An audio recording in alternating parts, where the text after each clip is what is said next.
Assalamualaikum warahmatullahi wabarakatuh. Kembali lagi di cerita horor.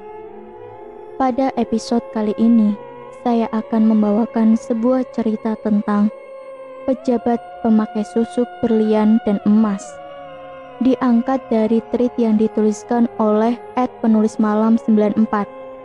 Tanpa berbasa-basi lagi, langsung saja kita masuk ke ceritanya. Aku Marcel, dan aku akan menceritakan sedikit pengalamanku bersama almarhum ayah tiriku. Sebut saja Pak Dedi, sewaktu beliau masih hidup. Pak Dedi adalah sosok lelaki yang sangat bertanggung jawab. Pak Dedi menikahi mamaku saat aku masih duduk di bangku SMP kelas 1. Karena pembawaan beliau yang sangat karismatik dan santun, aku pun langsung setuju saat itu jika mama menikah dengan Pak Dedi. Apalagi beliau ini memang seorang duda.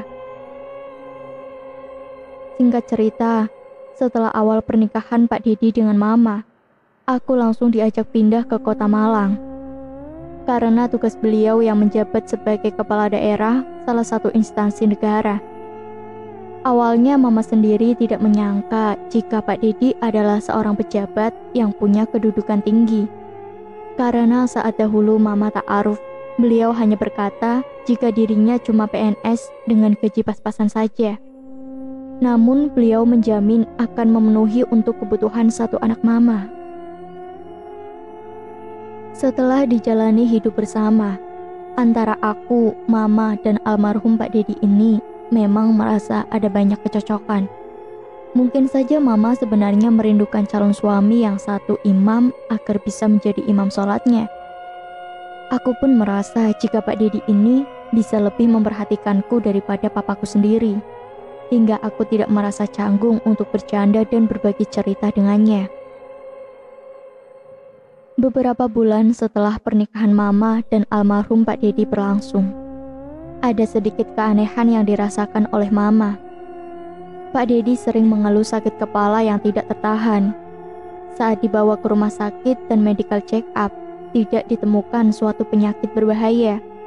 Hanya saja, didiagnosis dokter saat itu jika Pak Dedi terkena keletihan karena sering berada lama di balik layar monitor. Tidak hanya sampai di situ, Pak Dedi pun sampai beberapa kali mengunjungi rumah sakit besar, namun hasilnya sama-sama nihil. Karena menurut Pak Dedi rasa sakit di kepalanya kian hari kian memburuk, ia memutuskan untuk pulang ke rumah ibunya di Bandung. Saat sesampainya Pak Dedi ini di Bandung, ia mengabari mama dan aku jika dirinya minta didoakan karena sedang diobati secara gaib oleh kenalan adiknya yang mencoba menyarankan berobat ke salah satu kiai di kota tersebut. Singkat cerita, dari hasil pengobatan gaib itu, Pak Dedi terkena santet oleh salah satu rekan kerjanya. Bahkan sempat Pak Dedi menunjukkan foto sebuah paku besar yang dikirim. Mama sangat takut sekaligus khawatir ketika itu, mengingat Pak Dedi ini akan diberi kunjungan dinas ke Sulawesi keesokan harinya. Setelah kejadian santet paku berlalu, tidak pernah ada lagi kejadian-kejadian yang misterius menimpa Pak Dedi. Hingga tepatnya tahun 2019, kondisi tubuh Pak Dedi tiba-tiba drop. Pak Dedi bahkan harus dilarikan ke rumah sakit karena tak sadarkan diri setelah mengeluarkan banyak darah segar dari lubang anusnya. Setelah pengecekan menyeluruh, dokter memvonis jika Pak Dedi terkena kanker usus stadium 3 dan harus segera diambil keputusan tindak operasi.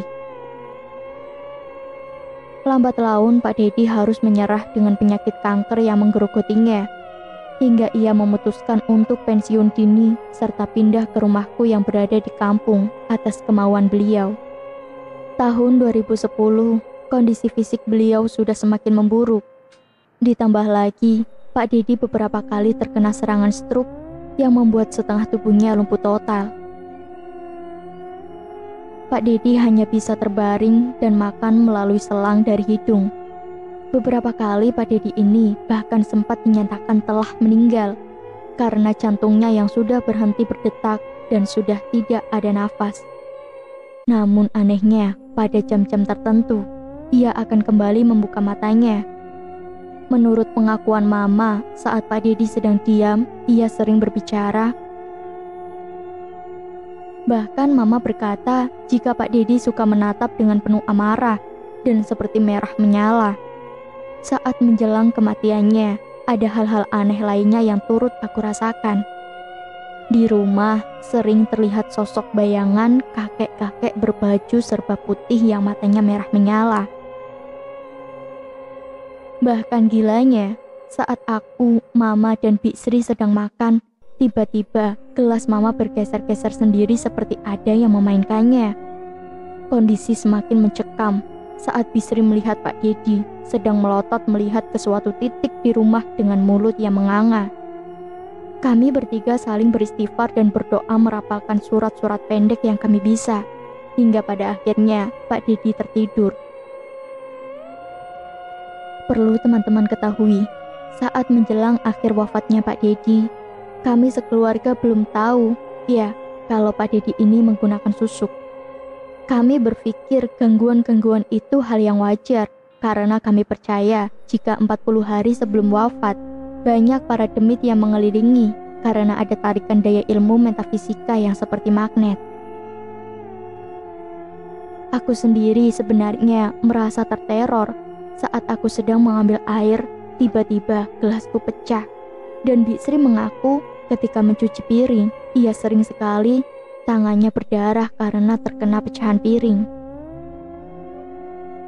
Saat aku, Mama, dan Bik Sri sedang asyik menonton TV di ruang keluarga, entah mengapa Mama tiba-tiba berlari keluar dan berbicara jika dirinya mendengar ada suara ketukan pintu dan suara eraman minta tolong.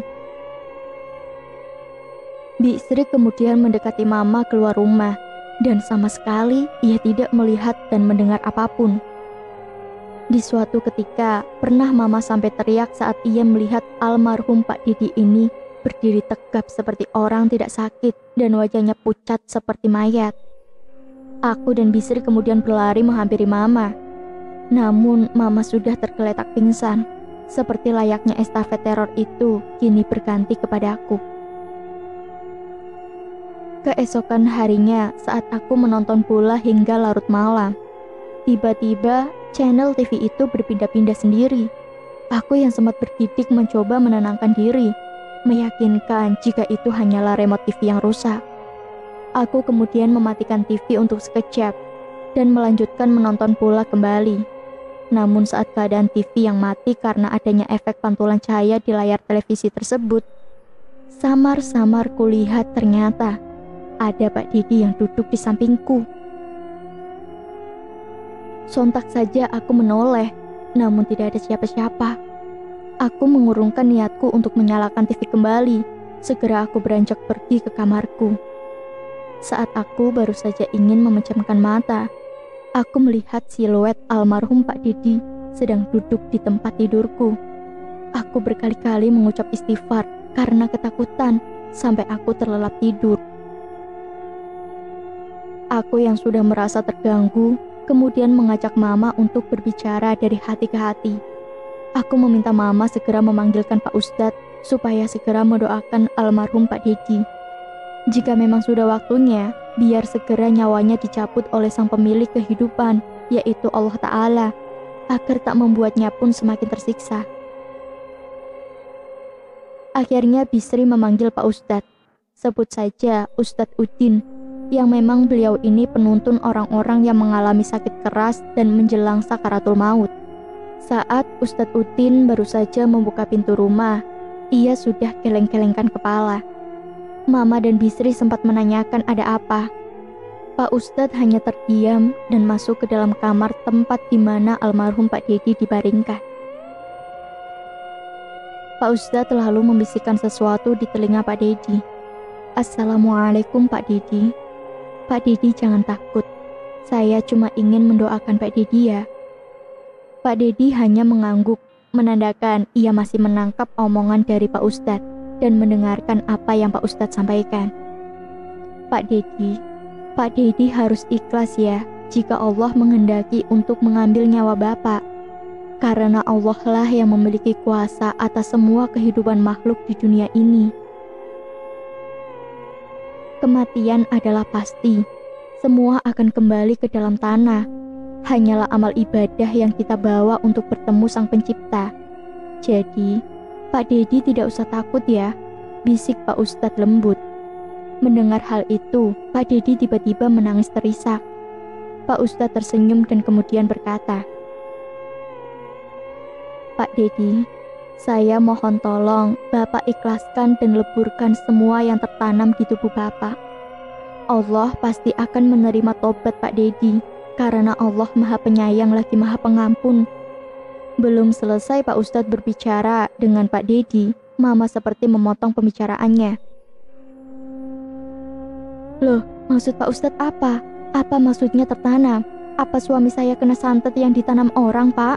tanya Mama. Pak Ustadz menjawab dengan tersenyum. "Maaf Bu, suami ibu memang saya lihat ada unsur pengaruh guna-guna. Namun yang saya bicarakan barusan adalah barang atau susuk yang sengaja ditanam di tubuh Pak Dedi sendiri. Ada sebuah mustika berlian di dahi beliau untuk memancarkan aura kebijaksanaan. 2 susuk emas di pundak sebagai lambang kewibawaan, dan 1 susuk intan permata di bibir untuk kecakapan beliau dalam berbicara." Mama sangat tidak percaya dengan apa yang Pak Ustadz katakan. Jangankan Mama, aku pun tidak percaya, karena Pak Dedi yang kami kenal sangat santun dan agamis sekali. Beliau sangat rajin dan tidak sampai ketinggalan sholat 5 waktu, dan betul-betul memahami rukun Islam maupun rukun iman. Bagi kami, beliau tidak mungkin sampai berbuat musyrik seperti itu. Mama yang tak langsung percaya ucapan Pak Ustadz Udin, sampai-sampai menelepon keluarganya di Bandung untuk sekedar mengkonfirmasi kabar tersebut, apakah dulu Pak Dedi ini sempat memakai susuk atau tidak. Dari percakapan via telepon antara ibu Pak Dedi dan Mama, ditemukan fakta yang mengejutkan bagi kami, yaitu Pak Dedi sebenarnya memang menggunakan susuk. Dari ibunya Pak Dedi, kami pun mengetahui jika alasan beliau memakai susuk adalah bentuk rasa ketidakpercayaan diri untuk tampil di depan publik. Di sisi lain, alasan beliau menggunakan susuk adalah Pak Dedi sering diberi guna-guna oleh rekan sejawatnya. Sulit bagi kami menerima kenyataan di balik sosoknya yang karismatik dan santun. Ternyata Pak Dedi bisa menyembunyikan kenyataan lain dari sisi gelapnya. Ya, mungkin benar yang dikatakan orang. Sebaik-baiknya manusia pasti memiliki keburukan selama di dunia. Mama segera menghampiri Pak Ustadz dan menyampaikan pengakuan dari ibu Pak Dedi. Pak Ustadz hanya tersenyum. Ia telah mengetahui apa yang sebenarnya terjadi, karena khodam-khodam yang mengisi susuk itu saling berinteraksi kepada kami hanya untuk menunjukkan jika sebenarnya mereka perlu diberi makan oleh Pak Dedi yang sedang terkulai lemas. Pak Ustadz pun menambahkan, jika segala bentuk gangguan di rumah adalah efek dari si hodam-hodam susuk untuk mencari wadah baru tempat mereka bernaung. Karena hodam-hodam itu pun sudah mengetahui jika umur Pak Dedi sudah tidak akan lama lagi. Pak Ustadz langsung merapalkan doa-doa dan melantunkan ayat suci di telinga Pak Dedi. Seketika tubuh Pak Dedi mengecang hebat, dan dari mulutnya mengeluarkan air liur.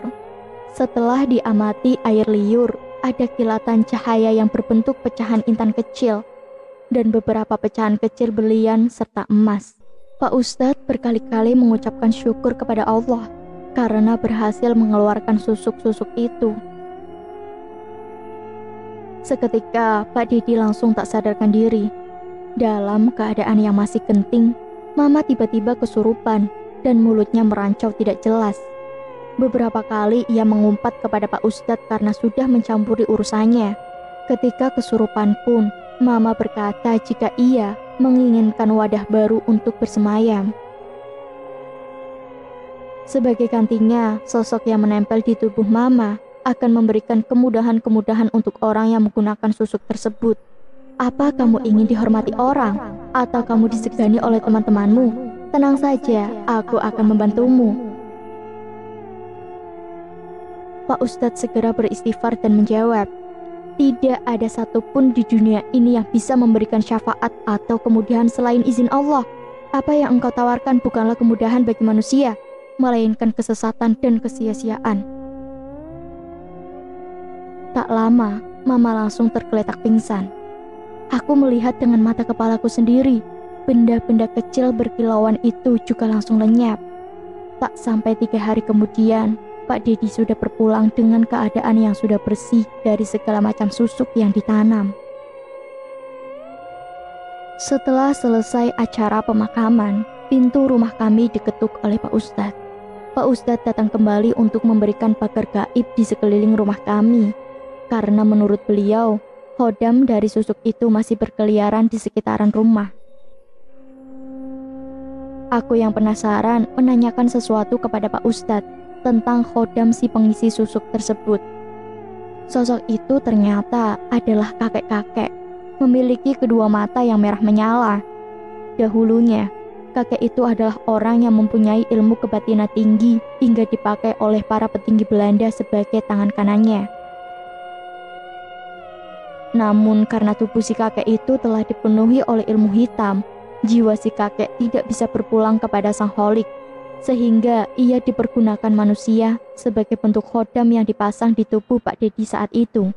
Aku membatin, pantas saja Pak Dedi ucapan dan perilakunya sangat berwibawa dan berkarisma. Padahal dari segi pendidikan, ia sedang mengenyam pendidikan S3, dan juga ia sangat pandai berdiplomasi. Namun sayang, kemampuan dan keterampilannya malah menjadikannya orang yang rendah diri, sehingga memutuskan untuk melakukan ritual pemasangan susuk.